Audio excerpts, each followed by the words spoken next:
갈보리 산 위에서 우리를 위해 십자가를 지신 주님, 만왕의 왕이신 그분이 모든 것을 내려놓으시고 이 땅에 오셨습니다. 그리고 우리는 그 주님의 손에 나의 손을 포개고 따라가겠다라고 고백했지요. 우리는 예수님을 사랑합니다. 예수님을 사랑하기 때문에 무언가를 하고 싶습니다. 열심히 하고 있기도 하지요. 그런데 그 열심히, 그 사랑이 정말 예수님이 원하시는 방향인지 오늘 그 질문 앞에 서게 되었습니다. 십자가 그 좁은 길로 따라오라 하시는 주님의 말씀이 오늘 우리에게 새롭게 들려올 수 있기를 소망합니다. 그리고 그 말씀이 부담이 아니라 기쁨이 되어 기꺼이 그 길로 따라 나서는 저와 여러분 될 수 있기를 소망합니다. 생명의 떡이신 예수님이 우리를 위하여 친히 찢기셨습니다. 그것이 주님의 십자가입니다. 주님이 따라오라 하신 십자가의 길이지요. 주님은 그 십자가의 길을 통하여 물과 피를 다 쏟으시고 우리를 위하여 생명을 내어주심으로 생명의 떡이 되셨습니다. 사실 그런 사랑 앞에서 우리는 우리가 먹어야 한다는 사실조차 이해하지 못하던 사람들이었습니다. 우리는 그 떡 없이도 괜찮은 줄 알고 살던 사람들이었습니다.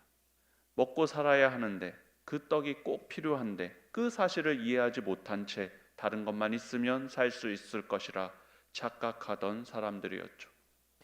그래서 주님의 그 몸이 친히 찢기심으로 우리에게 그 생명의 떡을 내어주셨을 때조차도 우리는 그것이 필요 없고 다른 것이 필요합니다라고 말하던 사람들이었습니다.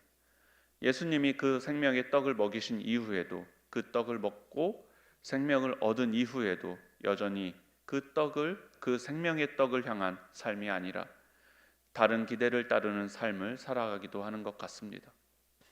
계속해서 내 주님 지신 십자가가 나의 삶을 주장하는 것이 아니라 다른 기대와 소망이 우리의 삶을 주장하기도 하죠.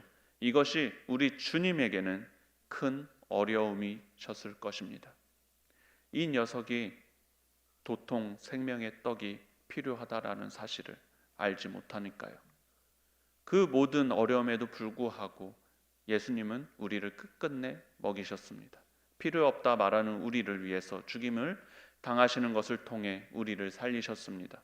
우리를 먹이시기 위해 십자가를 지시고 죽으심으로 우리가 그분의 살과 피를 먹게 하시고 생명을 얻게 하셨습니다.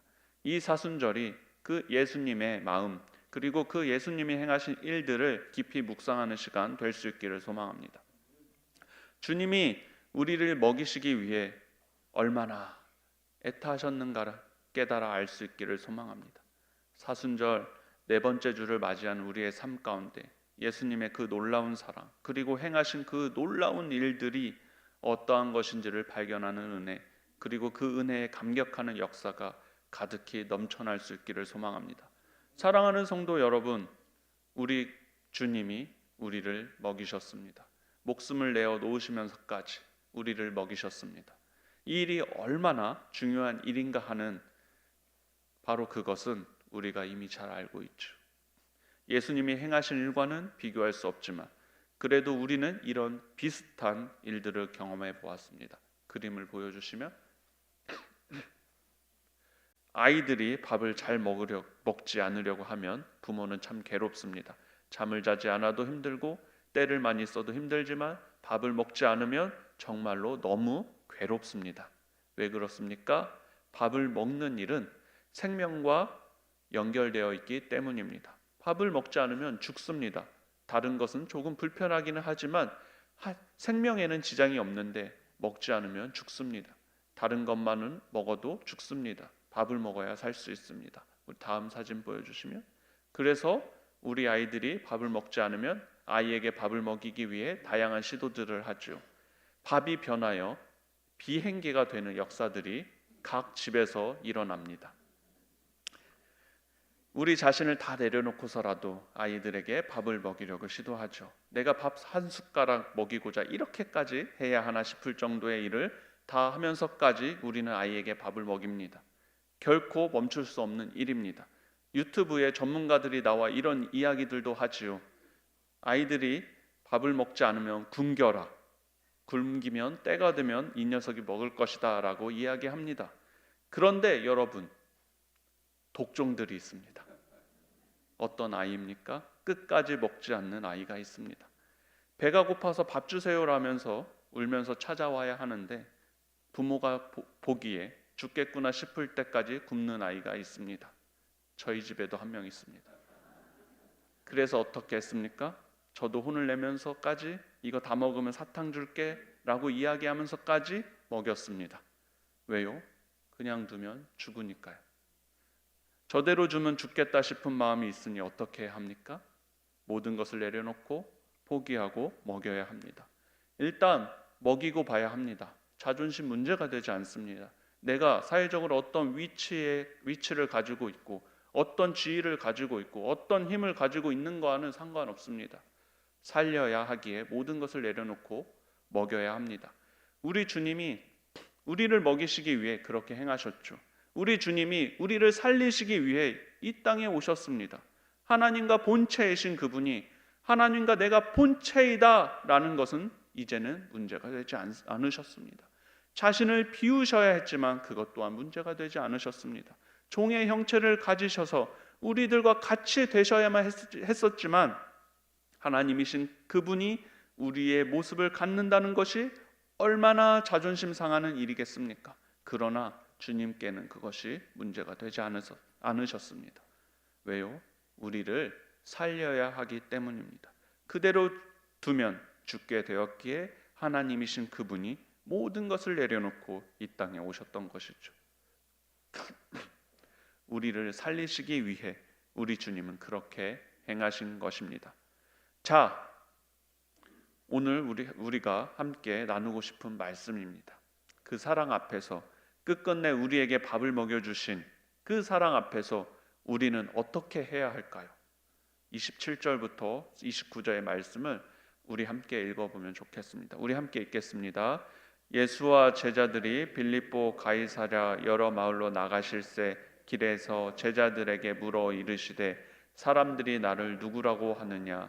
제자들이 여짜와 이르되 세례 요한이라 하고 더러는 엘리야 더러는 선지자 중에 하나이다 아니나이다. 또 물으시되 너희는 나를 누구라 하느냐? 베드로가 대답하여 이르되 주는 그리스도이시니이다 하매. 아멘. 예수님이 무엇을 물으시지요?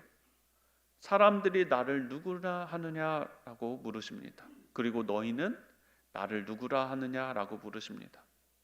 마치 이렇게 물으시는 것 같습니다. 너희가 아주 어렸을 때 아무것도 알지 못하고 천방지축 같았을 때 먹지 않아도 괜찮다라고 이야기하며 죽음을 향해서 달려가고 있을 때 내가 너희를 위하여 행했던 그 일들을 기억하고 있느냐?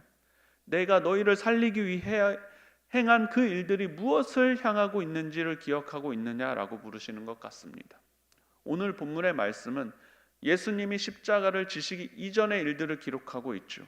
그런데 그럼에도 불구하고 예수님이 제자들에게 묻고 계신 것입니다. 내가 가려고 하는 그 길, 내가 향하고 있는 그 길을 통해서 이루고자 하는 일들을 너희는 이해하고 있느냐라고 물으시는 것입니다. 그런데 제자들 어땠습니까? 예수님에 대해서 잘 알지 못하였습니다. 제자들은 생명의 떡이신 예수님을 기대하지 못하였습니다. 사람들도 마찬가지였습니다. 사람들은 예수님을 향하여 이렇게 생각하였습니다. 우리 예수님은 우리 민족을 해방시켜 주실 분이다 라고 생각하였던 거죠.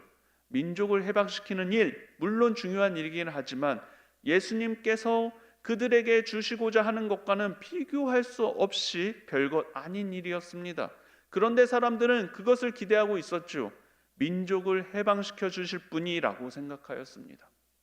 그래서 예수님을 향해 베드로가 주는 그리스도이십니다 라고 고백하였을 때에도 예수님은 그가 그렇게 말하는 것을 경계하였습니다. 이 일은 아무에게도 말하지 말라라고 말씀하셨습니다. 왜요? 그리스도이심이 무엇인지 사람들은 잘 알지 못하고 있었기 때문입니다. 주가 그리스도이시다라는 것이 마치 그가 왕이 되셔서 이 땅을 새롭게 하실 분으로 해석되고 있었기 때문입니다. 그래서 예수님은 그때 사용하신 말을 원어로 살펴보면 그 말이 어미꾸짖다라는 의미를 가지고 있는 것을 알 수 있습니다. 주는 그리스도이십니다라고 고백한 베드로에게 너가 그런 마음을 가지고 이것을 고백하는 것은 위험하다라고 생각하셨던 것 같습니다. 그래서 엄히 꾸짖으시죠. 사람들은 예수님의 그리스도 되심을 오해하고 있었습니다. 이스라엘의 영광을 재현하는 일이 예수님이 하시려고 하는 일이라고 오해하였습니다. 자신들이 기대하고 바라는 정치적인 해결책을 내실 분이 예수님이라고 생각하였고, 예수님이 그런 정치적인 해결책을 내주기를 바라고 있었던 것입니다. 어쩌면 베드로의 고백도 그러한 마음으로 드려진 고백일지도 모르겠습니다. 제가 베드로가 아닌데 어떻게 이야기할 수 있을까요? 어떻게 이렇게 이야기할 수 있을까요? 31절부터 33절의 말씀 우리 함께 읽어보면 좋겠습니다. 함께 읽겠습니다. 인자가 많은 고난을 받고 장로들과 대제사장들과 서기관들에게 버림받아 죽임을 당하고 사흘 만에 살아나야 할 것을 비로소 그들에게 가르치시되 드러내놓고 이 말씀을 하시니 베드로가 예수를 붙들고 항변하며 예수께서 돌이키사 제자들을 보시며 베드로를 꾸짖어 이르시되 사탄아 내 뒤로 물러가라. 내가 하나님의 일을 생각하지 아니하고 도리어 사람의 일을 생각하는도다 하시고, 베드로는 예수님이 그분의 길, 생명의 떡이 되어 우리를 살리시는 길로 가시겠다라고 말씀하셨을 때, 아사 직전에 있는 우리를 먹이시고 살리시기 위해 가셔야 하는 그 길, 고난의 길을 가시겠다고 말씀하셨을 때 어떻게 했습니까? 그 길을 막아서고 있습니다. 베드로가 예수님을 이해했다면, 예수님이 어떠한 그리스도이신지 이해하고 있었다면, 그는 주님이 그 고난의 길을 가시겠다라고 말씀하셨을 때 그는 주님을 위해 기도하였겠죠. 그런데 베드로는 그렇게 하지 못하였습니다. 주님의 길을 막아서고 있었습니다. 그리고 주님께 이렇게 요청하고 있는 것이죠. 주님, 이스라엘의 영광을 재건해 주십시오. 그것이 제가 바라는 것이고 그것을 통하여 그리스도가 되실 수 있음을 믿습니다라고 말하고 있는 것입니다. 주님, 생명의 떡이 되셔서 씻기는 것이 아니라 영광스러운 떡이 되셔서 멋지게 포장되셔서 자랑거리가 되어 주십시오라고 고백하고 있는 것입니다. 그런 고백 앞에서 예수님이 무엇이라고 말씀하십니까? 사탄아, 내 뒤로 물러가라 라고 말씀하십니다. 예수님은 그렇게 영광을 취하고 더 좋아 보이는 길을 가기를 원하셨던 것이 아닙니다. 예수님이 하셨던 것이 무엇입니까? 죽음을 통하여 생명을 이루어내시는 일이었습니다. 받지 않으셔도 되는 그 고난의 길을 가시는 것을 통하여 생명을 살려내시는 것이었습니다. 그 일을 행하시기 위해 고난을 받고 장로들과 대제사장들과 서기관들에게 버림받아 죽임을 당하셔야만 했었습니다. 여러분, 우리는 이 장면에서 이런 생각들을 하는 것 같습니다. 주님, 고난 받지 않고 버림받지 않고 죽임 당하지 않고 그 일을 이루는 방법은 없겠습니까? 라고 질문하는 것 같습니다. 가끔 제 마음에도 찾아오는 질문입니다. 주님, 고난 없이 영광의 면류관만 갖고 싶은데요? 라는 생각들이 찾아오기도 하죠. 고난이 찾아올 때면, 아픔이 찾아올 때면, 자존심이 상하고 마음 상하는 일들이 만나게 될 때면 우리는 그러한 고백들을 나도 모르게 하는지도 모르겠습니다. 하지만 주님은 이 길만이 우리를 살릴 수 있는 길임을 말씀하고 계십니다. 그리고 우리 주님은 우리를 먹이심으로 살려내기 위해 그러한 길로 걸어가셨습니다. 예수님 어떻게 하셨습니까? 그분의 십자가를 지고 그 길을 가셨습니다. 주님 끝내 그분의 십자가를 지고 그 길을 가셨습니다. 그렇게 그 십자가를 지고 그 길을 가시는 것을 통해 그리스도가 되셨던 것이죠. 그리고 그 길을 걸어가신 예수님, 그 십자가를 통해 우리를 먹이신 예수님께서 오늘 우리에게 질문하십니다. 너희가 나의 이 사랑을 알고 있다면, 너희가 이 사랑에 감격한다면 나에게 잘하지 않을 수 없을 텐데 라고 말입니다. 여러분, 우리는 예수님께 잘해야 합니다. 예수님이 우리에게 원하시는 바를 따라 행해야 합니다.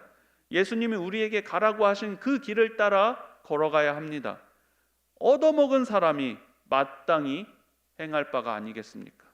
죽어가던 사람 살려놓았을 때 마땅히 요구할 수 있고 마땅히 감당해야 하는 일들이 아니겠습니까?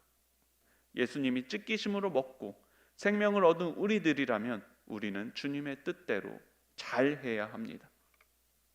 밥을 먹지 않겠다고 떼를 쓰며 도망 다녔고 예수님을 애를 먹였던 나의 과거들을 생각해낼 수 있다면 오늘도 여전히 그 예수님 앞에서 예수님의 은혜 없이는 살 수 없는 존재로 살고 있는 나라는 사실을 발견할 수 있다면, 그리고 인정할 수 있다면 엉뚱한 기대들과 엉뚱한 일들로부터 빠져나와 예수님께 잘해야만 합니다.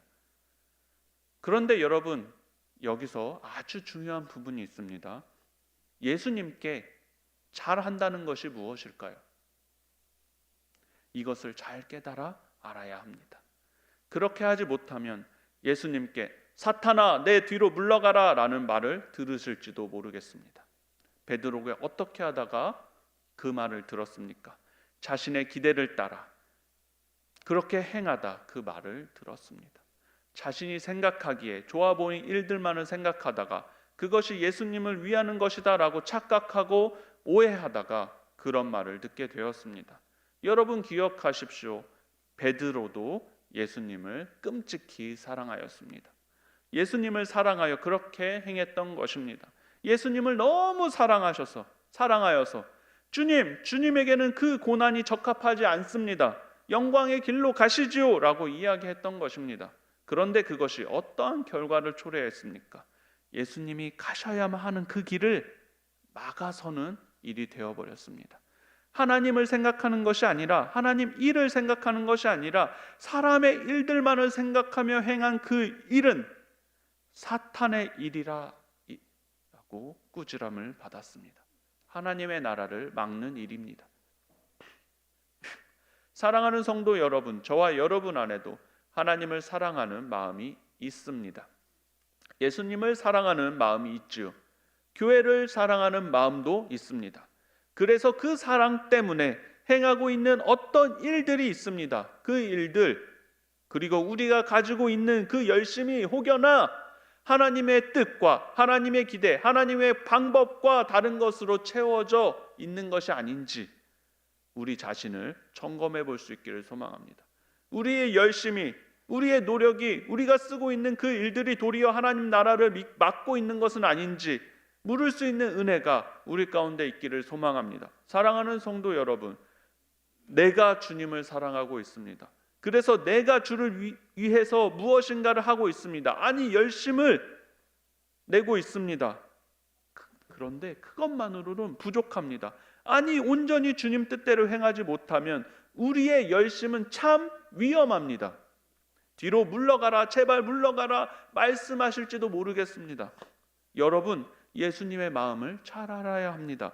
예수님은 무엇을 행하고 싶어 하는지를 이해해야 합니다. 그리고 예수님이 선택하신 그 방법을 따라 예수님이 걸어가신 그 길을 따라서 걸어가야 합니다. 이게 참 어렵게 느껴지죠. 그럼 어떻게 합니까? 아무것도 하지 말아야 되겠다. 실수할 수도 있으니까. 내 뒤로 물러가라 말씀하실 거면 나 아무것도 안 할래 라고 생각하실까 봐 분별할 수 있는 방법을 알려드리려고 합니다. 어떻게 분별할 수 있을까요? 오늘 주님은 본문의 말씀을 통하여 우리에게 말씀하십니다. 35절 말씀입니다. 함께 읽겠습니다. 누구든지 나를 따라오려거든 자기를 부인하고 자기 십자가를 따를 것이니라. 아멘. 뭔가 이상하죠? 35절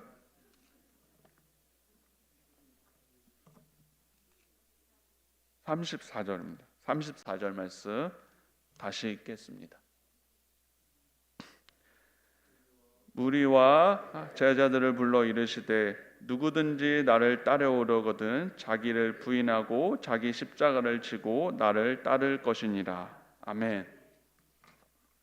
사랑하는 성도 여러분, 우리가 행하고 있는 그 일이 우리가 주님을 사랑하여 선택하였다라고 말하는 그 일이 나를 부인하는 일입니까? 나의 십자가를 지고 따라가는 걸음입니까? 이 말씀을 향하여 걷고 있습니까? 이 말씀에 순종하여 걸어가고 있습니까? 주님은 그분 자신을 부인하시고 자신을 버리기까지 우리를 사랑하셨는데 우리는 끝까지 나를 주장하며 나를 알아달라고 이야기하며 십자가는 내팽겨치고 주님을 따라간다 말하고 있는 것은 아닙니까? 십자가는 언제나 지고 싶은 그런 것이 아닙니다. 십자가를 가만히 보고 있으면 능력이 없는 것처럼 보여집니다. 한번 보십시오. 이걸로 무엇을 할 수 있겠습니까? 저는 우리 교회 십자가 참 좋습니다. 왜 좋을까요? 커서 좋습니다. 진짜 예수님이 이만한 십자가에 이거보다 물론 더 컸겠지만 달리셨을 것 같습니다. 그래서 좋아요.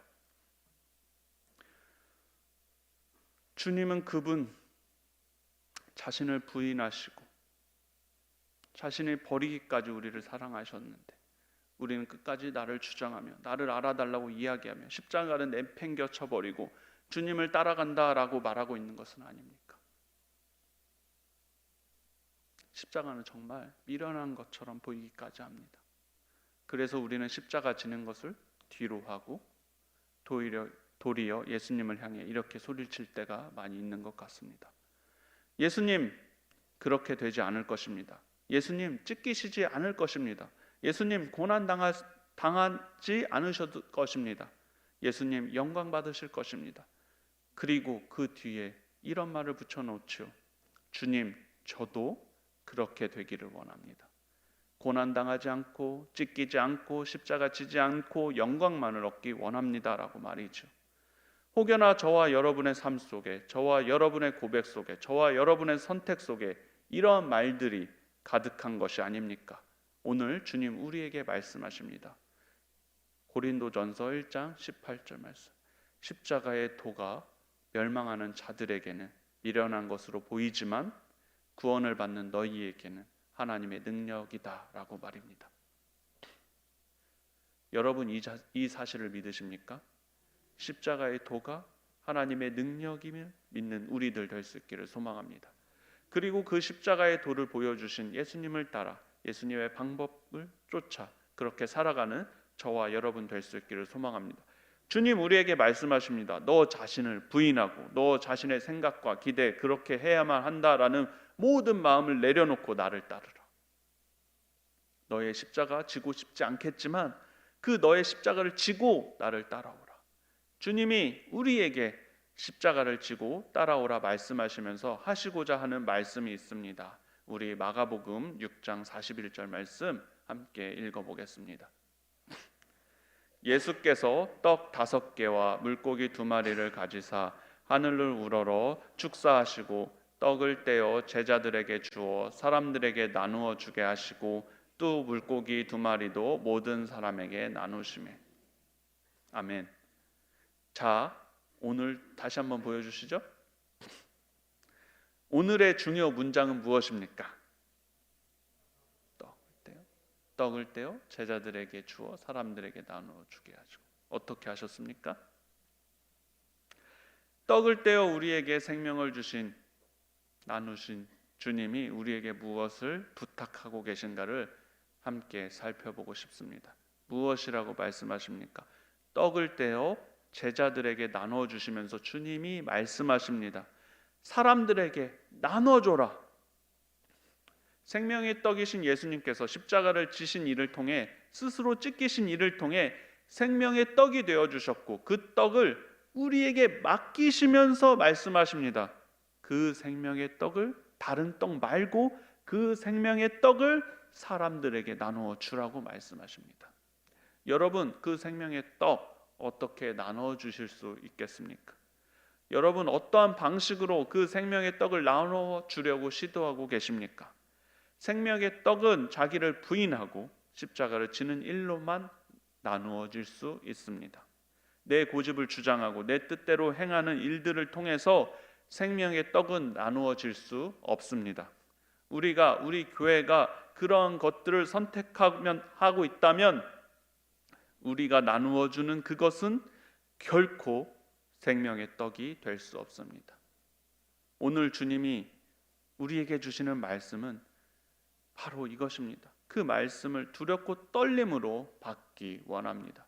사탄아 내 뒤로 물러가라 말씀하실 수 있음을 기억하면서 주님 말씀하심 앞에서 겸손히 엎드려 주님 나를 부인하겠습니다. 주님 지신 십자가를 바라보며 나도 나에게 맡겨주신 그 십자가를 지고 걸어가겠습니다라고 고백하는 은혜가 우리 가운데에 넘쳐날 수 있게 소망합니다.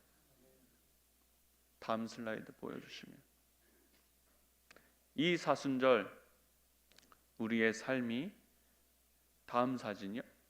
예수님께서 수많은 사람들에게 생명을 나누어 주신 그 일에 나도 동참하겠습니다라는 고백으로 가득히 채워지는 사순절 될 수 있기를 소망합니다.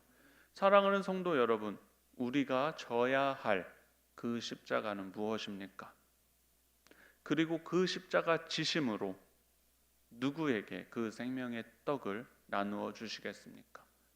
내 가정에서, 내 이웃에서, 내 삶의 자리에서 내가 져야 할 십자가는 무엇입니까? 그 떡을 나눠줄 수 있는 유일한 방법이 나 자신을 부인하고 십자가를 지는 일임을 기억하면서 그렇게 살기로 결단하는 그러한 사순절 될 수 있기를 소망합니다.